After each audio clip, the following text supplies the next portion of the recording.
ദൈവത്തിൻ്റെ പരിശുദ്ധമായ നാമം വാഴ്ത്തപ്പെടട്ടെ.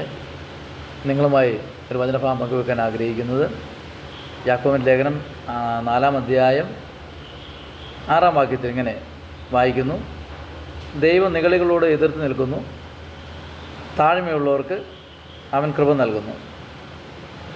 ദൈവം നിഗളികളോട് എതിർത്ത് നിൽക്കുന്നു, താഴ്മയുള്ളവർക്ക് അവൻ കൃപ നൽകുന്നു. ഒരു മനുഷ്യൻ്റെ സ്വഭാവത്തിലെ ചില ഭാവങ്ങളാണ് നമ്മൾ കാണുന്നത്: താഴ്മയും നിഗളവും.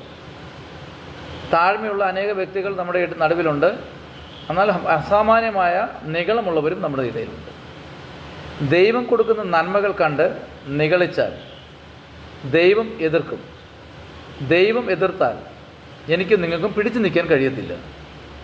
ഞാൻ ഉറപ്പായിട്ട് പറയാം, വചനത്തിൽ വായിക്കുന്നത് ഇങ്ങനെയാണെങ്കിൽ എതിർക്കുന്ന മനുഷ്യനല്ല, ദൈവമായി എതിർക്കുന്നത്. ദൈവം നിഗളികളോട് എതിർക്കുന്നു എന്നാണ് പറയുന്നത്. അങ്ങനെ ദൈവമാണ് നിഗളികളോട് എതിർക്കുന്നതെങ്കിൽ നിഗളഭാവമുള്ളവരെ ഒരിക്കലും പോലും അനുഗ്രഹിക്കപ്പെടുവാൻ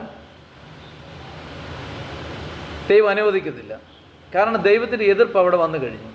അതുകൊണ്ട് നമ്മളെല്ലാവരും താഴ്മയുള്ളവരായിരിക്കണം, ദൈവസന്നിധി താഴ്മയുള്ളവരായിരിക്കണം. നമ്മുടെ സമ്പത്ത് കണ്ട്, നമ്മുടെ മറ്റുള്ള മഹിമകൾ കണ്ട്, മറ്റേ കുടുംബശ്രേഷ്ഠത കണ്ട്, നമ്മുടെ ബിസിനസ്സിൻ്റെ ലാഭത്തെ കണ്ട് മറ്റുള്ളവരെ തുച്ഛീകരിക്കുന്ന അഹങ്കാരത്തിൻ്റെ ഭാവമുള്ളവരോട് ഞാൻ പറയട്ടെ, നിങ്ങൾ താഴ്മയോട് കൂടെ ഇരുന്നാൽ ദൈവം നിങ്ങളെ അനുഗ്രഹിക്കും. നിഗളിച്ചാൽ ദൈവം എതിർക്കും.